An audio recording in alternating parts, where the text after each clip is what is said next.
Okay. Magandang gabi mga kapatid. Good evening sa Magandang gabi, inyo. Doc. Hello bro. Magandang gabi po sa lahat. Good evening bro Ramel. Opening prayer tayo bro. Sige po, Doc. Kay mga kapatid, let's start with a prayer. In the name of the Father, and of the Son, and of the Holy Spirit. Amen. Come, Holy Spirit, fill the heart of your faithful, and kindle in them the fire of your love. Send forth your Spirit, and it shall be created, and you shall renew the face of the earth. O God, who by the light of the Holy Spirit did instruct the heart of the faithful, grant that by the same Holy Spirit we may be truly wise and ever enjoy His consolation. Through Christ our Lord. Amen. Amen. In the name of the Father, and of the Son, and of the Holy Spirit. Amen. Magandang gabi. Thank you bro sa opening prayer. Welcome, Doc. Sa mga nanonood ngayon, i-greet ko kayong lahat. Brother Ronnie, hello. Evening. Sis Mel, Sis Mary June, Sis Mary June, Sis Yuyen, si Sis Catholics, sino pa? Yun na. At sa mga nanood ngayon sa Facebook at later sa upload sa YouTube. Okay. So, ang topic natin ngayong gabi is entitled Superstition in Sacred Things. No?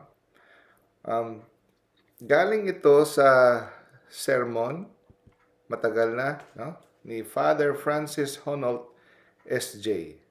Siguro mga lumang mga sermons na ito, no? Mga 1950s or 1930s pa siguro to. Isang Jesuit, magaling na banal na pare, Father Francis Honolt. No? So, ang sabi niya, ang prayer, no? So, ayan ako lang ito, handali. Pin. Ang sabi niya, ang prayer, no?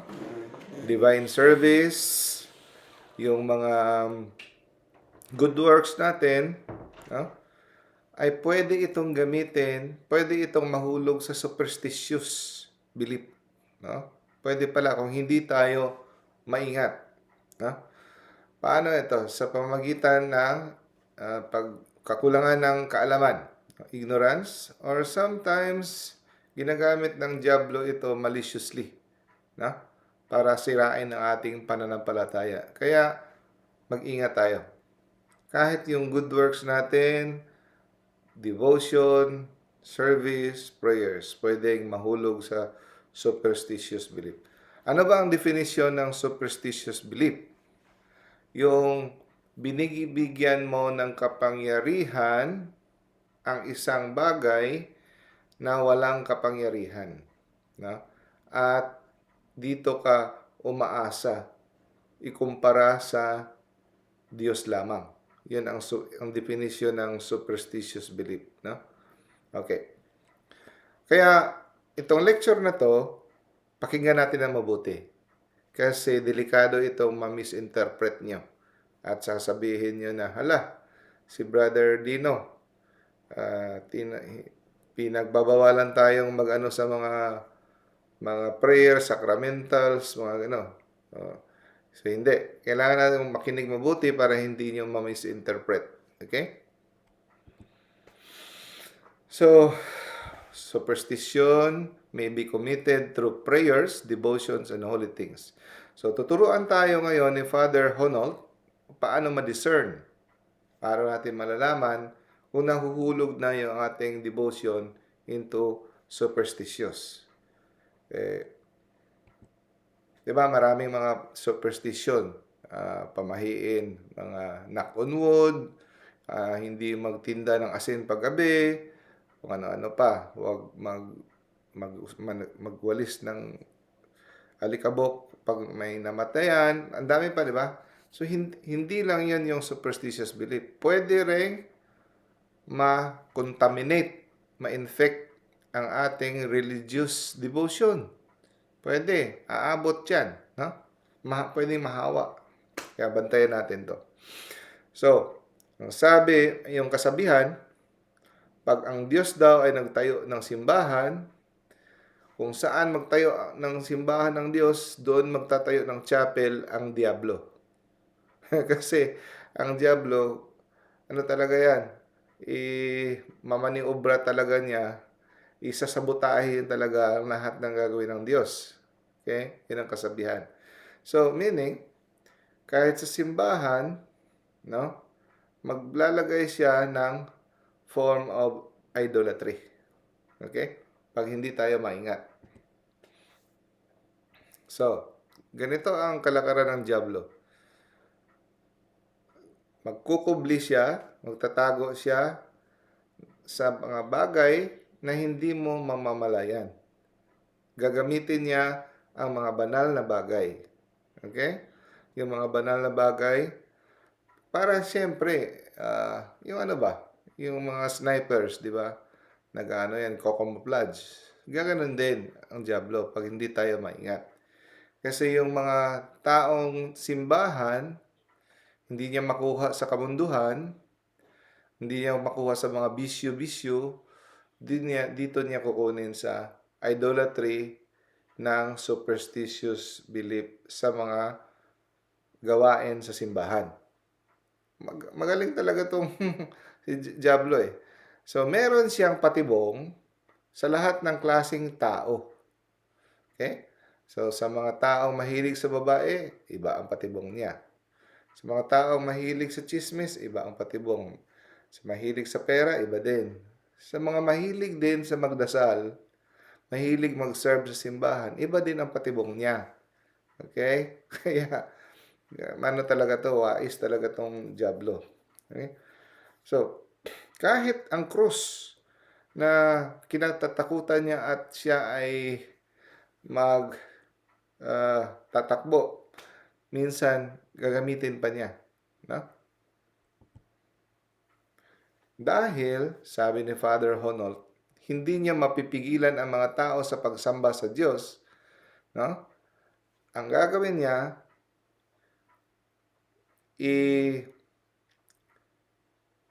ipapasamba niya ang Diyos sa paraan na hindi ayon sa kagustuhan ng Diyos. Okay? Wais, no? Kasi hindi niya mapipigilan ng mga tao. Ang tao talaga, likas na magsasamba sa Diyos. No? Karamihan.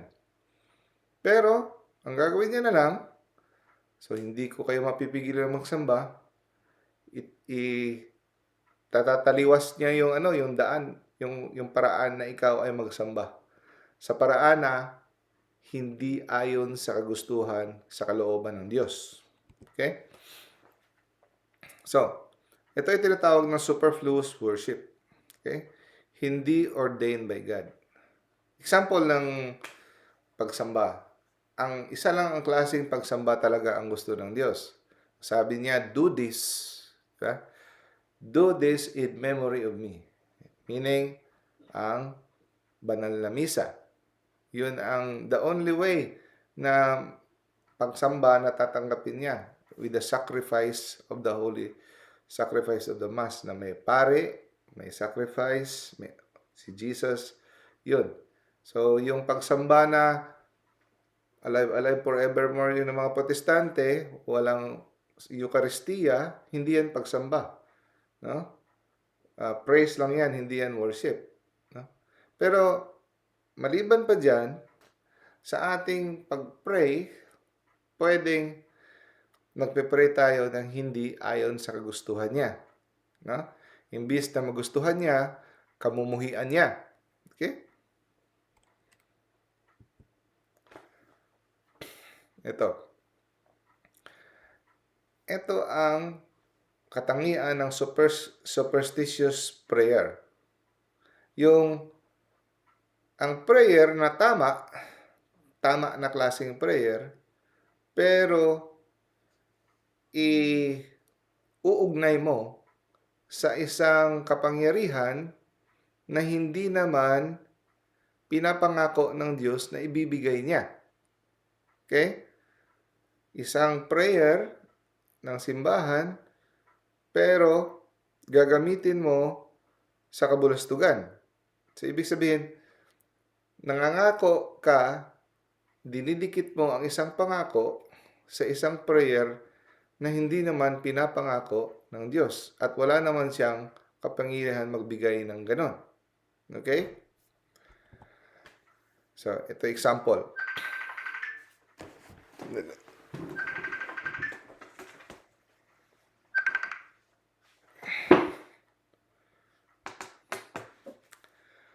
So, example. Isang babae, no, pumunta siya sa pare at sabi niya, kasi yung anak niya may sakit at gusto niyang gumaling. No? Pumunta siya sa pare at sabi niya, Father, may isang banal na tao na sinabihan niya, pinayuhan niya ako na eto napaka-epektibong debosyon na gagawin ko para gumaling ang aking anak. Ang sabi ng pare, aba, okay. So ano yan? No? Pero, dahil tong banal na taong lumapit sa akin na nagsabi sa akin sa debosyong ito, dahil siguro sa kanyang kabanalan at humility, ayaw niyang ipasabi. No? Ayaw niyang ipasabi. So, anong debosyon yan?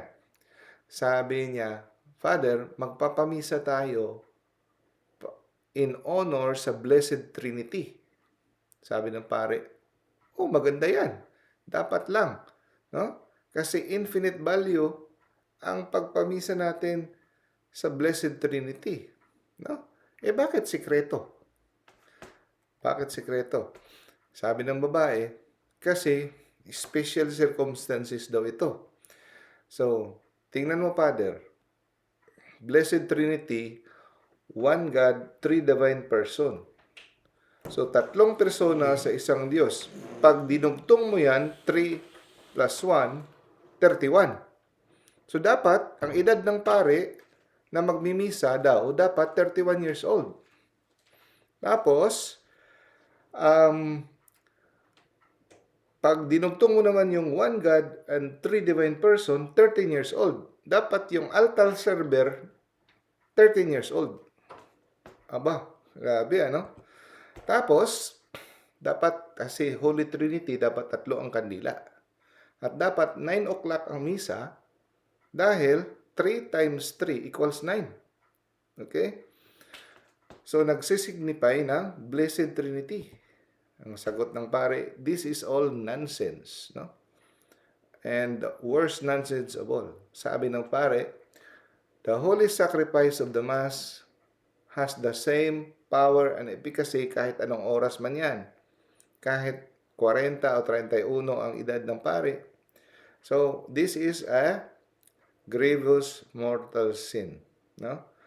So, para mapagaling ang iyong anak, sumangguni ka sa tulong ng diablo. So, you do as you please, but this is a sin. No? Sabi ng pare. Now, so ito ang paraan para ma-determine natin kung superstition ba ang kahit napakabanal pa ng ating gawain o mga devotion. So, una, sa tuwing ang isang devotion ay pinapangatukuan ka, itong gagawin mo kahit ano pa yan, no? Maraming devotion, hundreds, maybe thousands of devotion, makita mo, saints, Sacred Heart. So, dami, di ba? Walang masasama dito. Pero pag sa dulo, ipapromise ka na dapat ganito ang posture, dapat ganitong oras, wag mo na niyo akong unahan ha, kasi baka isipon niyo 3 o'clock prayer. Explain ko yan. Hindi yan pinagbabawal. So, dapat ganitong oras, dapat ganitong ilang beses ang pag-pray, dapat ganitong posture, no?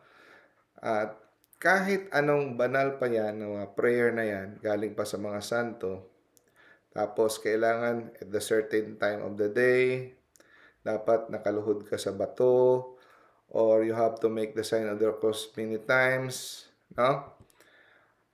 At ito yung dugtong. Walang masama doon kung may mga instruction na mga ganun. Pero, pag hindi mo ito nagawa strictly, may nakulang na isa, o nakulang ang kondisyon na late ka ng 1 minuto, 1 oras doon sa prayer, mawawala ng bisa. Pag ganun ang sinabi, mawawala ang bisa ng prayer pag hindi mo to nasunod. Strictly speaking, that is already a manifestation of superstition. Okay? Next. Kagaya ng pag sinabi 3 o'clock, bakit natin pinipray na 3 o'clock? May meaning yan. Hindi yan superstition. Dahil yan ang oras na namatay si Jesus. Bakit tayo Angelos, alas 6, alas 12, alas 6 ng gabi? No? Ang purpose niyan, it is to sanctify the whole day. Na meron tayong pinoform na discipline. Okay? Discipline na nare-remind tayo, alas 6 ng umaga, Angelos, alas 12, Angelos. Nare-remind tayo mag-pray always. Sinasanctify natin ang each hour of the day. Yung 3 o'clock, importante dahil inaalala natin ang sacrifice ni Jesus na siya ay namatay. So, hindi yan mga magic. Hindi yan superstition. Pag na-late ka konti, hindi mawawala ang bisa. Pero, bakit natin sinusunod dapat alas 6 o alas 3 ang 3 o'clock devotion? For discipline. Okay? Mas magandang on time para ma-develop ang discipline. Pero hindi yan na mawawala ang bisa, no? Kasi pag ganon, magiging superstitious na yan. Okay? So kahit sa anong mga devotion ng mga may mga promise. Pero hindi yan may sariling power ang mga prayer na yan. Lahat yan nagkakaroon ng power dahil sa ating pananalig sa Diyos. Okay? Now, so, yung iba, pag na-miss yung confession sa araw na yon, no, ang devotion niya will no good. He would be guilty. So, pag ganun ang paningin mo na no good yung prayer dahil may na-miss ka, no, it is already superstition. No? Ang fixed number ng Tuesdays or Fridays has nothing to do with it. It is for yung kung may mga number of days, mga novena, may mga number of days, it is para sa ating ma-develop ang ating disiplina, ang ating constancy. Hindi yan pag nakompleto mo, lalo na yung iba, pag nakompleto ang 9 mornings, no? Hindi nagsisimba buong taon, pero kompleto yung 9 mornings sa Pasko. Kasi, naging superstitious na dahil magkakaroon siya ng love life. Di ba? Yung iba. So, kahit anong araw ka mag-confess, anong araw ka mag-communion, it is just as meritorious as any day. No? At pag may nakadikit na infallible promise sa iyong kaligtasan ang isang prayer, that is superstition. No? At kahit ano pa, pag pinray mo ito, maliligtas ka. Alam ko na naman yung iniisip nyo. Ito na namang scapular. Yung scapular, ang sabi, anyone who wears this, no, faithfully will not suffer eternal fire.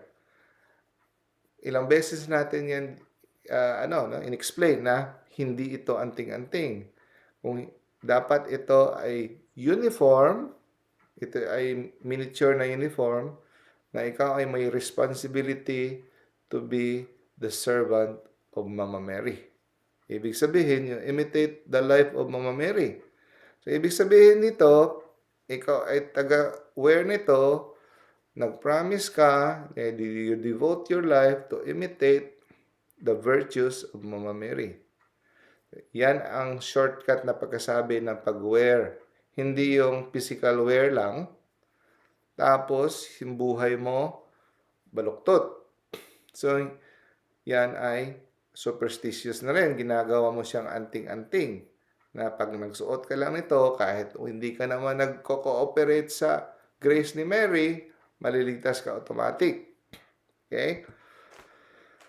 Like for example, he who says the Our Father and Hail Mary 7 times until they have reached the number of the drops of blood of our Lord will surely go to heaven kahit living in the state of mortal sin.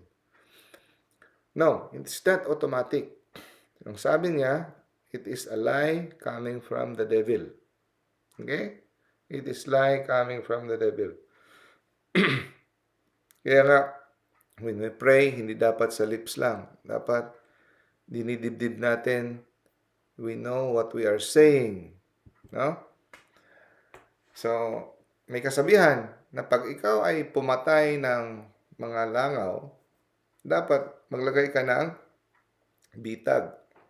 Lagyan mo yung honey, sugar, milk para mahuli mo. Yun din ang ginagawa ng diablo. So, paano niya tayo mahuli? Gagamitin niya ang bitag na mga honey, milk, or sugar. Meaning, kahit ang pangalan ni Kristo mismo. Napansin mo yung mga sa Bisaya pa, mananambal, mga albularyo. Lalo na sa mga Katoliko, lalapit ang mga Katoliko dahil ang lalaki ng mga ribulto Santo Niño nila, ang lalaki ng mga Mama Mary. Nagpe-pray ng rosary. Pero may halo na mga sikretong dasal sila. Na mga kung anong mga Latin dyan, na ang kapangyarihan nila ay nakuha nila doon sa may bato o ipinamana sa kanila. So, yun ang paraan ng diablo. Hindi niya makukuha kung hindi niya babalutin ng mga banal na bagay. Okay? Semblance of holy ceremonies. Di ba may mga prayer na magiging mananalo ka o magkaroon ng ganda ng mga negosyo mo, hindi ka maaksidente, kahit ano pa ang klase ng buhay mo, basta sinabi mo tong mga dasal na ito, ilang beses, siguradong successful ka or maliligtas ka. Sabi ni Father Honnold, in this evil snare, he catches numberless of Christians.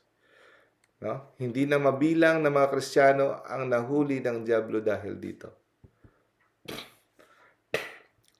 Sabi niya, kahit itong mga dasal na ito, they are good. They are good in themselves. Sinulat ng mga saints yung iba dyan. No? Pero, pag dinikitan mo na ng infallible promise, na kahit ano, yung infallible promise, yung 100% effective na promise, pag sinabi mo to, parang ginamit mo ang dasal ng Diyos sa magic. Di ba? Like, pag sinunod mo to, pag namatay si Mary, magpapakita sa iyo, no? You will die in the state of na walang sacraments, or hindi ka na makakadaan sa purgatorio pag sinabi mo lang ito. So, yung mga prayer ni Saint Gertrude, pinipray ko yan. It will release 1,000 souls in purgatory. But, may kondisyon yan. Hindi yan automatic. Kailangan you are genuine. You're praying with the heart, kasama yung buhay mo. Hindi yan automatic na kung sinabi mo lang. Di ba? So, sabi ni Father Honold, they may be good in themselves. Sabi niya, banal tong mga dasal na ito at hindi ko kayo pipigilan sa pag-pray nito. Importante yung mga prayer na ito. Pero yung mga promise na naka-connect, no? Hindi maganda. Okay. So, ang sabi ni Father Honold, ito ay mga traps na nakaka-deceive ng mga inexperience. Na ito ay dahil sa kakulangan ng pag-unawa at pagturo ng tama, ito ay mag-cause, no? Ito ay magiging sanhi ng buhay na masama. Kasi kahit hindi na sila nagsasacrifice, hindi na sila nagpipigil ng kanilang mga kahalayan, okay lang. Maliligtas pa rin sila. Parang yung turo ng mga protestante ba na once saved, always saved. No? As long as you believe in Jesus Christ as your Lord and Savior, you will be saved. Parang ganun din. Diba? Na hindi ka na mapupunta sa impyerno dahil pinipray mo to everyday. Yung 3 Hail Marys. Kahit sa bibig lang, walang devotion. So that is not the way to go to heaven. Sabi niya. No? Pag nilagay mo ang iyong trust sa mga ganong bagay, no, you are risking your eternal salvation. It is a gross superstition. Pero tatanungin mo, di ba ang turo sa atin, you have to pray always? Di ba ang turo ni St. James sa Biblia, pag nag-pray ka, manalig ka na tutuparin ng Diyos ang kanyang promise. You should not doubt. You have faith, di ba? Totoo yan. Ang dalawang recipe ng effective prayer is confidence or trust and faith. Totoo yan. So, pwede ba tayong mag-trust sa prayer na hindi tayo mahuhulog sa superstition? Pwede. No, pwede. Pero, dapat yung prayer natin hindi nakaakibat sa ilang beses uulitin na pag ito ay kulang or sobra, mawawala ang bisa, or pag ginawa natin to 100% mapipilitan ng Diyos na sagutin ang ating mga ibibigay kung ano yung ating kagustuhan. No? Ang prayer natin nakasalalay sa ating devotion, sa ating fervor, no? Sa ating puso, sa ating pagpakumbaba, sa ating perseverance, no? Ang hindi paghinto, ang palaging pagpe-pray, perseverance, humility, fervor, no? So when we pray na hindi tayo mapupunta sa impyerno, we will have a happy death, bigyan tayo ni Lord ng final perseverance, hingin natin kay Lord with all our heart na, Lord, that I will die in a state of sanctifying grace. Give me the grace of final perseverance. Ulit-ulit mo yan. Pero hindi yung magic na dahil sinabi mo lang ito na wala sa puso, matatanggap mo. Okay? So you have to believe in confidence na ibibigay niya sa'yo, pero with humility. Okay? So, we have to pray fervently for the grace to live well, to be faithful to the end in the love of the service of God and His Blessed Mother. So, provided that you cooperate with the present graces. Meaning, ko-cooperate ka sa grasya, ikaw ay tinatawag na magsisi, iwanan ng kasalanan, mag-pray parate. You cooperate with the graces. Okay? Na ikaw ay patuloy na mamalagi sa Panginoon at hindi bibitiw. So kung ganito ang iyong mentality, matatanggap mo ang promise ni Lord kahit nagkulang man ang number of words mo, no? Ang prayers mo, or iba yung schedule, no? So therefore, a certain form of words has nothing to do with the efficacy of prayer, no? So sa mga taong naniniwala nito, they hope in vain. Ang nagbibigay sa kanila ng tulong ay ang diablo. So away with everything which have a savor of superstition. Let us hope in God, His infinite goodness, mercy, and intercession of Mary and the angels and the saints. So, may katapusang warning din siya. So, pag nag-attend tayo ng misa, nag-pray tayo ng rosary, nagbigay tayo ng tulong sa mga pulubi, pero in the state of mortal sin tayo, hindi ito makakatulong sa atin, no? Hindi ito makakatulong sa ating salvation. We have to be in the state of grace.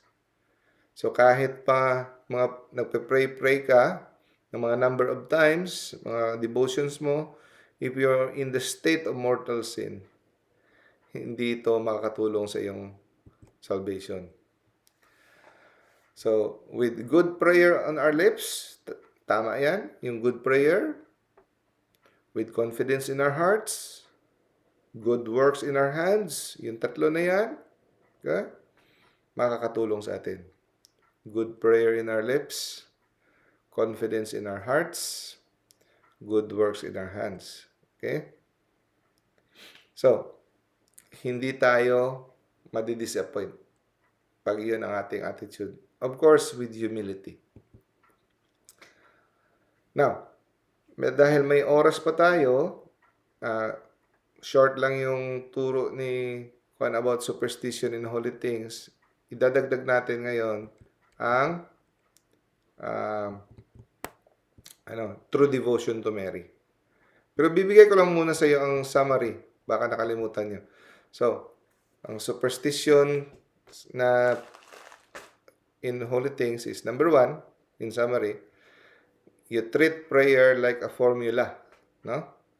Na pag sinabi mo, pag nag-pray ka ng 10 times, dapat i-grant ni God. So, hindi maganda yan. Hindi na ma-manipulate si God by repetition. Okay? Number 2, nagpo-focus ka sa external performance instead of interior conversion. So, kung na-complete mo yung novena, rosary, fasting, pero pinapabayaan mo ang repentance. Hindi nagbabago ang buhay mo. Kinokompleto mo lang yung novena. Parang task lang na kinokompleto mo. Number 3, ina-attribute mo yung power sa mga objects. Holy water, medals, relics, sacramentals. Importante yan. Hindi yan masama.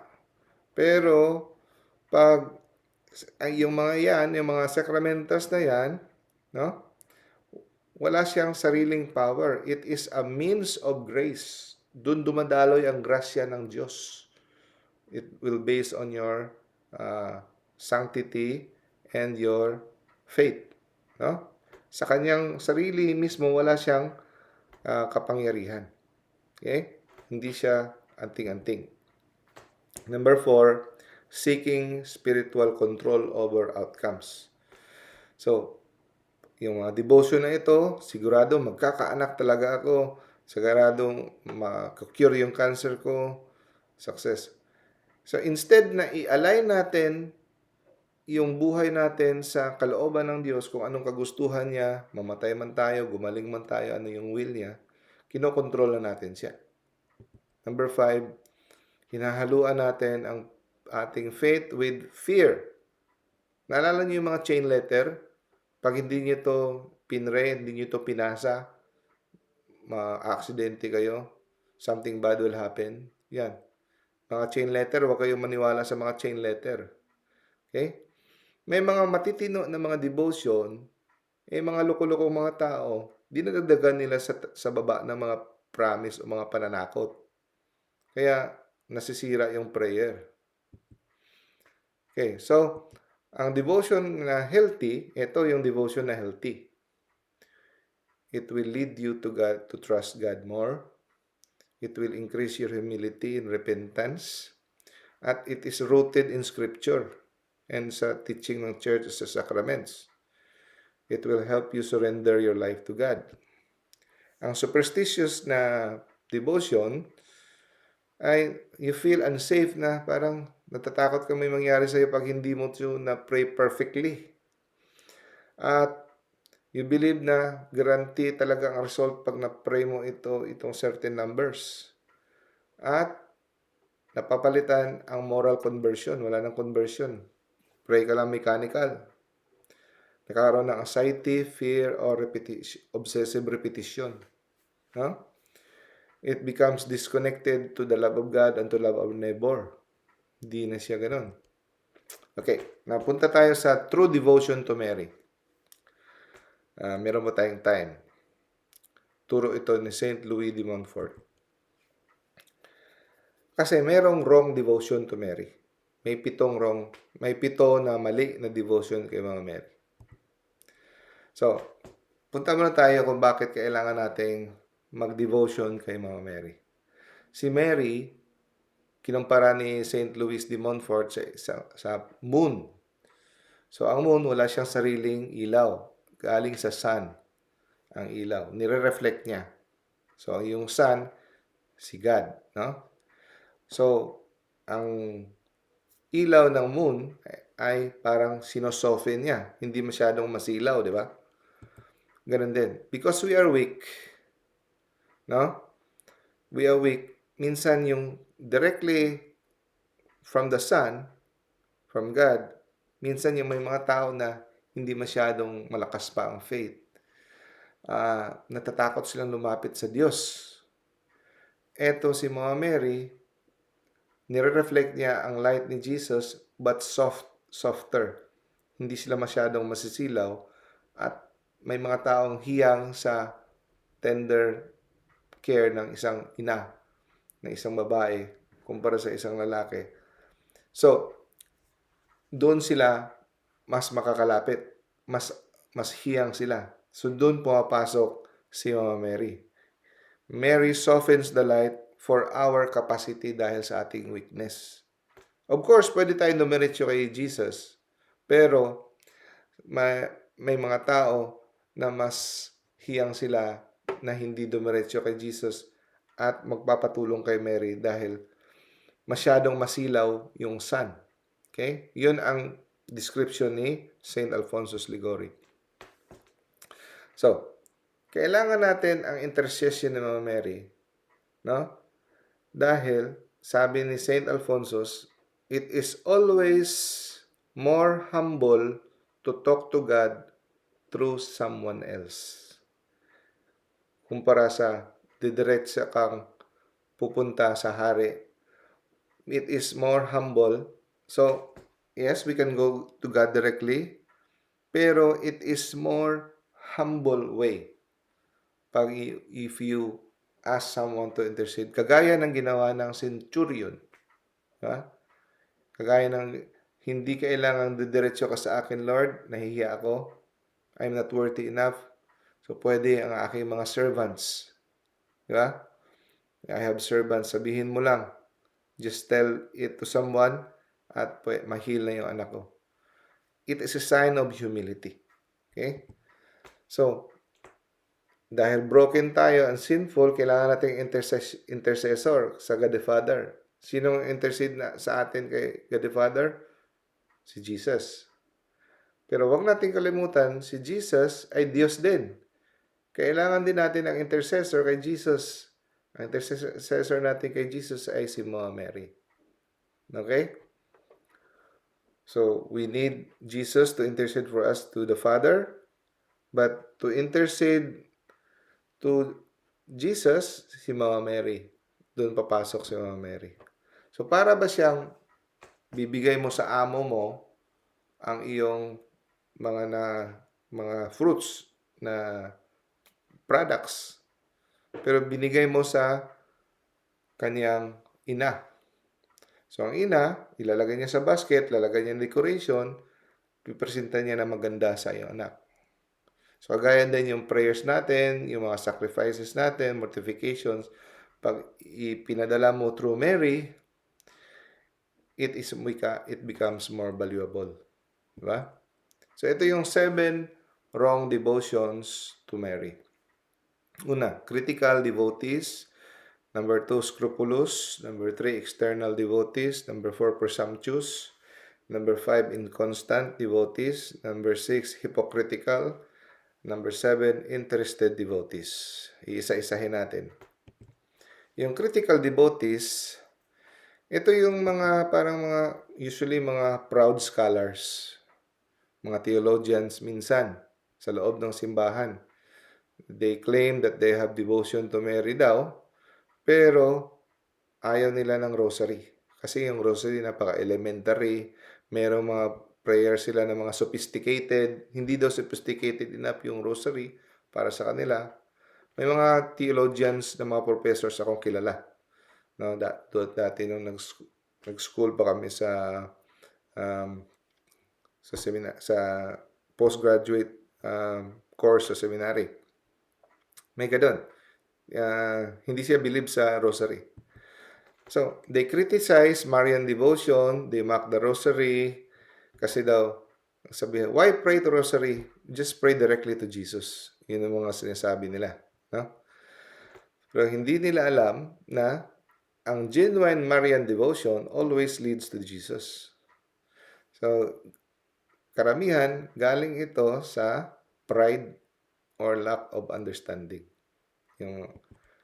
So, number 2, scrupulous devotees. Yung scrupulous devotees naman, natatakot silang magmahal masyado kay Mama Mary at saka mag-pray, magbigay ng time. Kay baka daw, magsaselo si Jesus. Because you will take glory from God if you give too much devotion. No? Pero, hindi nila alam na the more you honor Mary, the more you honor Jesus. Because Jesus gave honor to Mary. And sabi ni Mama Mary, my soul magnifies the Lord. So true devotion to Mary glorifies Jesus because Mary magnifies Him. Magnifying glass, pinapalaki niya lalo. No? So, sabi ni Saint Maximilian Kolbe, hindi dapat tayo matatakot na masobrahan natin sa pagmahal si Mama Mary dahil hindi natin kayang tumbasan ang pagmamahal ni Jesus sa kanyang ina.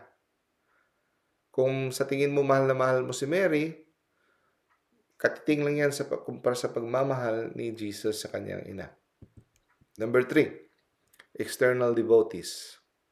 Ang external devotees, devotion kay Mama Mary, nagwe-wear ng medal, join procession, prayer, mechanically, pero walang interior conversion. No? Nagpapatuloy nagpe-pray ng rosary, pero lives in hatred, immorality, dishonesty, corruption. No? True devotion must come from the heart. Okay? So, at saka, nagro-rosary pero hindi nag-meditate sa mga mysteries. Kaya kami, pag nag-pray kami, ganito kami nag-pray ng rosary. May TV kami, tapos nilalagay ko yung picture ng mystery para makita ng mga anak. May mystery. Tapos, first sorrowful mystery, the agony in the garden. Let us pause for a moment and reflect on the meaning of this mystery. Yun ang sinasabi ko. So, tapos, pause kami na ilang seconds. Titignan namin yung picture. Minameditate yung agony in the garden. And then, we'll proceed. No? Our Father who art in heaven. Kasi hindi siya matatawag ng rosary, yung meditation the rosary, pag hindi mo minameditate kada mystery. Okay? Number 4, presumptuous devotees. Itong presumptuous devotees, ito, nagpe-presume sila na maliligtas sila kasi 'di ba may promise si Saint Louis de Montfort na even if one half of your feet is in hell, even if you have sold your soul to the devil, if you pray the rosary, you will not go to hell, 'di ba? Tama 'yon. Pero ang nakalimutan nila, ang sinabi, if you pray the rosary devotedly. You pray the rosary with devotion. With devotion. Hindi yung pray na salita-salita lang. If you pray the rosary with devotion until the end, you will be saved. Yun ang nakakalimutan lang. Akala nila salita lang. With devotion dapat. Okay? So, pinipresyon nila that they will be saved automatically. Sabihin nila, Mama Mary will protect me anyway while refusing repentance. Hindi nagbabago. No? So, tandaan natin, Mary never support sin. Real devotion leads to repentance and holiness. Okay? So, hindi sila ng pagbabagong buhay. Sa kanila, sabihin na nito mga prayer, okay na. Number 5, inconstant devotees. Ito yung mga very excited sa retreat, sa recollection, iiyak-iyak, gano'n. Lahat gagawin ko kay Mama Mary, gano'n. Pero pagka ilang linggo, wala na. Hindi constant, inconstant, no? Very devoted during retreats, during crisis, pag may nangyaring masama. Pero pag after nun, nawawala na. Hindi steady, no? Pawala-wala. Nagiging lukewarm, no? Number 6, hypocritical devotees. Yung hypocritical, nagtatago sila sa likod ng holy lives. Parang tingnan mo, religious sila kasi gusto nilang ma-admire. No? Publicly religious pero secretly corrupt at saka immoral. No? So, they have devotion to Mama Mary in order that other people may think that they are saints. No? Number 7, self-interested devotees. Nagde-devotion kay Mama Mary dahil gusto silang may makuha. Like healing, like money, like love life, success, protection from problems, because of what they can get, because of emergencies. We should love Mary because she leads us to God, not merely because she gives benefits. Huh? So, ito yung mga people who pray so that in order to get something from her. Pero pag wala na problema, balik na. Wala naman. Walang true devotion. So, ito yung 5 characteristic ng true devotion to Mary. Interior, tender, holy, constant, and disinterested. Okay? So, yung number 1, interior, means that we should pray to Mary not only with our lips, but with our hearts. Okay? Pag we say, Hail Mary, full of grace. So, ako pag nag-pray ako sa morning, nakakatulong kasi sa ako pag wala ako sa bahay, wala ang altar, kailangan ko yung mga picture kasi may pagkaano ako talaga. Visual ako eh. So, I use this. Pinrepare ko ito sa yon. Tapos,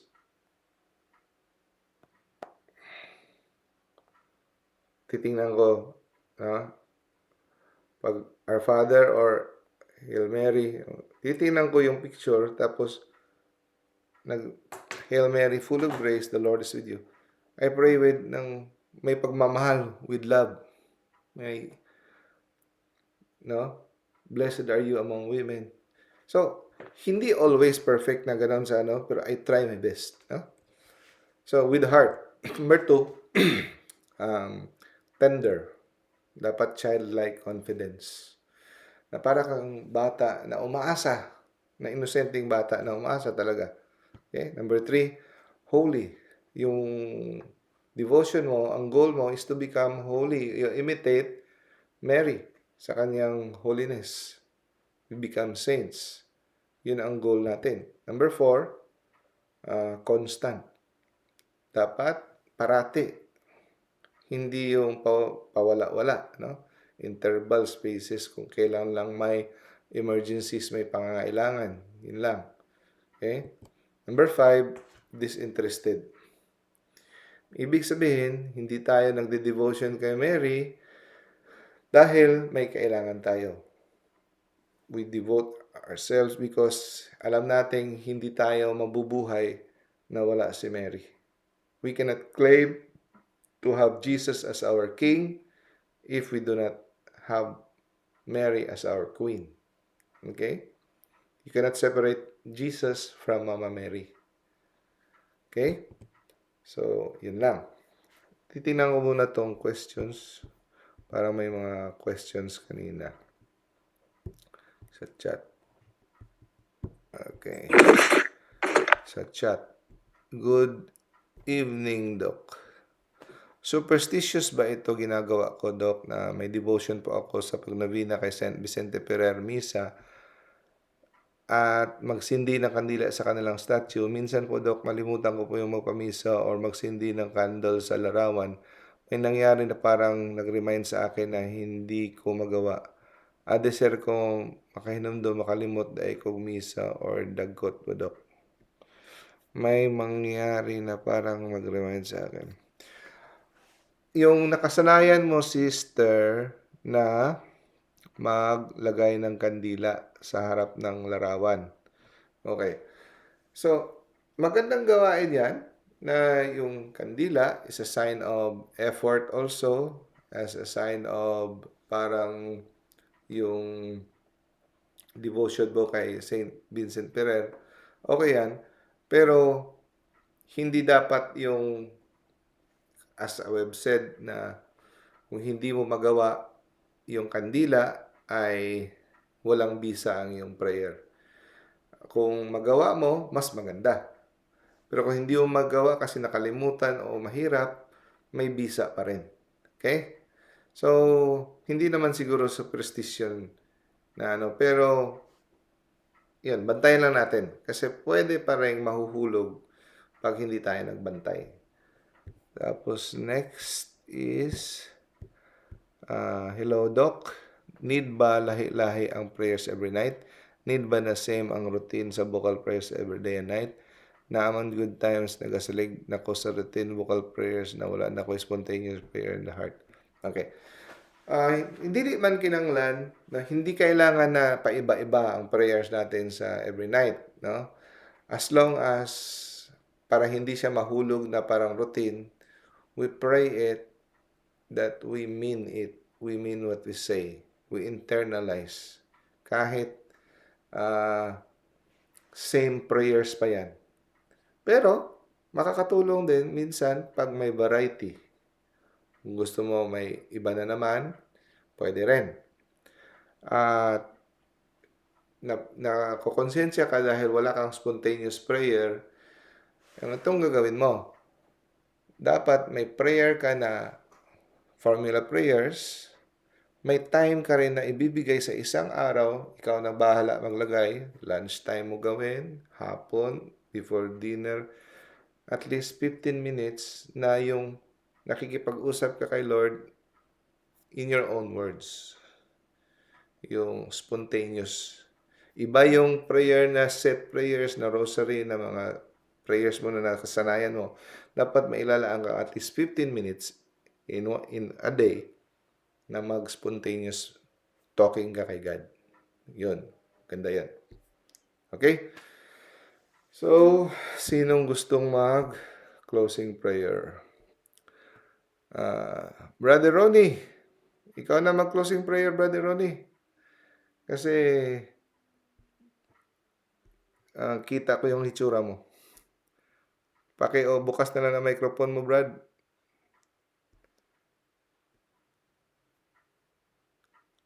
Brother, bro. Closing prayer, bro. Sige.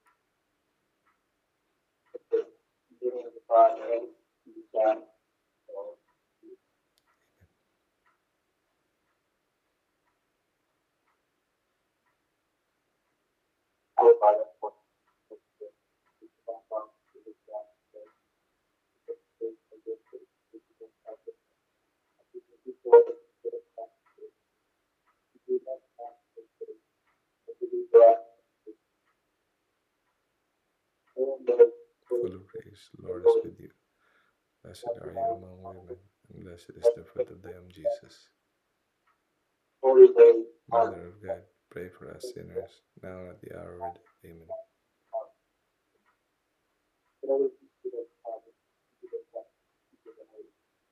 As it was the beginning, is now, and ever shall be, world without end. Amen. Father, Son, and the Holy Spirit. Amen. Thank you, bro, sa closing prayer. At i-greet ko lang ang mga andito ngayon nagtiyaga sa Facebook. Brother Ronnie, Brother Raniel, Sis Dominic, Sis Drew, Brother Earl, Sis Evelyn, Sis Gian, Sis Mary June, Sis Mary June, Sis Mel, Sis Lizelle, Sis Rosella, Sis Cheryl, Brother Jake, Sis Sarah, Sis Catholic, Sis Del, at saka si Sis Yuyen. Thank you sa pagtiyaga. Thank you, Dad. See you next week. God bless you all. God bless you. Thank you, Doc. Thank you. Record.